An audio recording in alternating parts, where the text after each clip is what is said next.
ಇದು ಸದ್ಗುರುಗಳು ಯಾವ ತರನೋ ಅದೇ ತರ ಇವರು ಸ್ವಾಮಿಗಳಾಗ್ಬೋದು, ತಿಪ್ಪೇರುದ್ರ ಸ್ವಾಮಿ ಆಗ್ಬೋದು ಆ ತರ. ಸೊ ತುಂಬಾ ಜನಕ್ಕೆ ಇದ್ರ ಬಗ್ಗೆ ಗೊತ್ತಿಲ್ಲ, ಬಳ್ಳಾರಿದಲ್ಲಿ ಇರೋ ಜನಕ್ಕೆ ಮಾತ್ರ ಗೊತ್ತಿದೆ. ಯೂಶಲಿ ಎಲ್ಲರೂ ವಿಸಿಟ್ ಮಾಡೋದು ರಾಘವೇಂದ್ರ ಸ್ವಾಮಿ ಅವರ ಮಠಕ್ಕೆ ವಿಸಿಟ್ ಮಾಡ್ತೀರಾ, ಹಾಗೆ ಇಲ್ಲಿ ಚಳಗುರ್ಕಿ ಕೂಡ ವಿಸಿಟ್ ಮಾಡಿ. ಸೊ ಪ್ಲೇಸಿನ ಮಹಾತ್ಮೆ ಮತ್ತೆ ಪ್ಲೇಸ್ ಯಾವ ತರ ಇದೆ, ದೇವಸ್ಥಾನ ಯಾವ ತರ ಕಟ್ಸಿದ್ದಾರೆ ಇದ್ರದ್ದೆಲ್ಲ ತಿಳಿಸ್. ಆಫ್ಟರ್ನೂನ್ ಅಂತೂ ಬಳ್ಳಾರಿದ್ರಲ್ಲಿ ಇರಕ್ಕಾಗಲ್ಲ, ತುಂಬಾ ಬಿಸಿಲು, ಅದಕ್ಕೆ ಈವ್ನಿಂಗ್ ಟೈಮ್ ಅಲ್ಲಿ ಹೋಗ್ತಾ ಇದೀವಿ. ಇವಾಗ ತಣ್ಣಗಿದೆ. ಯಾರ್ಯಾರು ಒಳ್ಳೇದ್ ಹೇಳ್ತಾರ ಅವರೆಲ್ಲ ಸದ್ಗುರುಗಳೇ.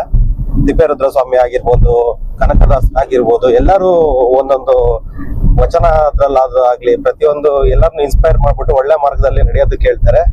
ನೀವು ತುಂಬಾ ಜೀವನದಲ್ಲಿ ಬೇಜಾರಾದ್ರೆ ಬೇಜಾರ್ ಮಾಡ್ಕೋಬೇಡಿ, ಎಲ್ಲಾ ಗಾಡ್ಸ್ ಪ್ಲಾನ್. ಸೊ ನಿಮಗೋಸ್ಕರ ಒಂದು ಸಾಂಗ್ ನು ಕೂಡ ಡೆಡಿಕೇಟ್ ಮಾಡ್ತಾ ಇದ್ದೀನಿ.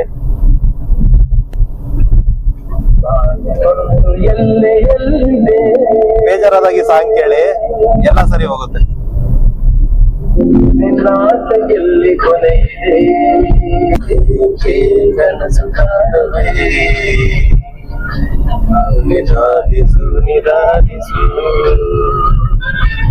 ಎಂಬ ಬಿಸಿಲು ಕುದುರೆಯೇಕೆ ಏರುವೆ, ಮರಳು ಗಾಡಿನಲ್ಲಿ ಸುಮ್ಮನೇಕೆ ಅಲೆಯುವೆ, ಅವನ ನಿಯಮ ಮೀರಿ ಇಲ್ಲಿ ಏನು ಆಗದು, ನಾವು ಬೆಳೆಸಿದಂತೆ ಬಾಳಲೇನು ನಡೆಯದು, ವಿಷಾದವಾಗಲಿ ವಿನೋದವಾಗಲಿ ಅದೇನೇ ಆಗಲಿ ಅವನೇ ಕಾರಣ. ಅಲ್ಲಿಂದ ನೀವು